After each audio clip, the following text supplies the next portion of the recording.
தாய் தமிழ் உறவுகளுக்கு வணக்கம். திமுகவை காப்பியடித்த தாவேகா, திமுகவை காப்பியடித்த தமிழக வெற்றிக் கழகம் என்ற தலைப்பில் இந்த காணொளியை காண்கிறோம். திமுகவை காப்பியடித்த தமிழக வெற்றிக் கழகம் விஜய்க்கு என்ன ஆச்சு? 2021 தமிழக சட்டசபை தேர்தலின் போது நீட் தேர்வை ஒழிப்போம் என்று உதயநிதி கூறினார். நீட் தேர்வை ஒழிப்போம், நீட் தேர்வை ரத்து செய்வதற்கான ரகசியம் எங்களுக்குத்தான் தெரியும் என்று கூறினார்.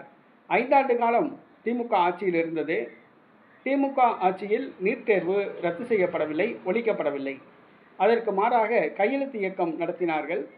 சட்டசபையில் தீர்மானம் நிறைவேற்றி மத்திய அரசுக்கு அனுப்பினார்கள். கேள்வி கேட்டபோது நீட் தேர்வை ரத்து செய்வது மாநில அரசின் கையில் கிடையாது, மத்திய அரசின் கையில்தான் என்று கூறினார்கள். ஆனால் தேர்தலின் போது நீட் தேர்வை ஒழிப்போம், அந்த ரகசியம் எங்களுக்குத்தான் தெரியும் என்று கூறிய திமுக இறுதியில் தீர்மானம் சட்டசபையில் நிறைவேற்றியதும் கையெழுத்து இயக்கம் வாங்கி குப்பையில் போட்டதும் தான் மிச்சம்.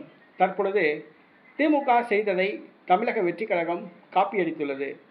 திமுக சட்டசபையில் நீட் தேர்வு ரத்து கோரி தீர்மானம் நிறைவேற்றியது. அதேபோன்று சற்று முன் தமிழக சட்டசபையில் நீட் தேர்வு ரத்து செய்ய கோரி தீர்மானம் நிறைவேற்றியது.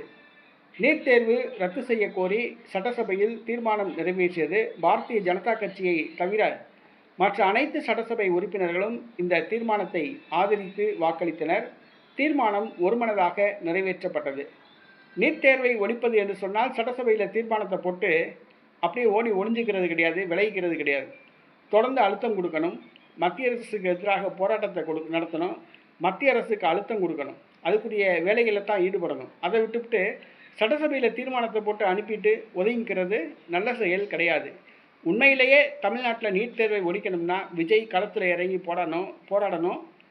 பிரதமருக்கு அழுத்தம் கொடுக்கணும், மத்திய அரசுக்கு அழுத்தம் கொடுக்கணும். இல்லாட்டினா நீட் தேர்வை ஒழிக்க முடியாது.